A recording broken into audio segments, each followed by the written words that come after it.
notamment durant l'audition pour la libération de son mari, Sédic Djobilar, ni en examen pour le meurtre de sa femme disparue dans la nuit du 15 au 16 décembre à Cagnac-les-Mines. L'Indépendant fait le point. Ce mardi, Sédic Djobilar était convoqué devant la chambre d'instruction de la Cour d'appel de Toulouse. L'objet de cette audition, la demande de sa libération, faite par ses avocats, lui qui a été mis en examen le 18 juin pour le meurtre de sa femme et incarcéré dans la foulée à la maison d'arrêt de CSS.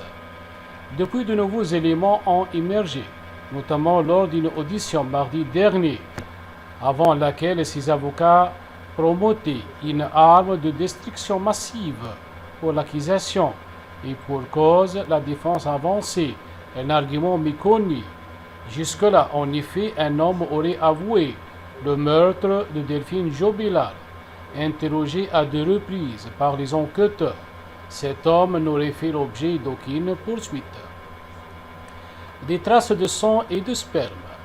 Ça, pour les enquêteurs, les indices contre Sédic Djobilar se multiplient après les versions contradictoires de son fils Louis, âgé de 6 ans, après la couette dans la machine à lever à 5 heures du matin, la fameuse nuit du 16 décembre, ou encore la billée sur les vitres de la voiture, place aux traces de sang et de sperme retrouvés sur un de ses pyjamas. Selon le confrère de la Dépêchée, des tâches qui correspondraient davantage à un rapport sexuel qu'à un crime, selon ses avocats. De plus, les témoignages continuent d'affluer de l'entourage du couple. Sédic aurait affirmé à 5 personnes au moins qu'il voulait tuer cette femme. La maîtresse de Sédic a fait de son côté des révélations tout aussi troublantes. Au départ, j'avais le sentiment qu'il était transparent et spontané, mais je me suis aperçu que c'était un menteur et un manipulateur. Il était tout le temps content, il rigolait tout le temps, c'était pas très normal. On n'a pas trop parlé de la disparition de Delphine. C'est quelqu'un qui ment. Il m'a menti, il est incapable de mentir à n'importe qui. Je ne suis pas surprise qu'il soit aujourd'hui accusé de la disparition de sa femme.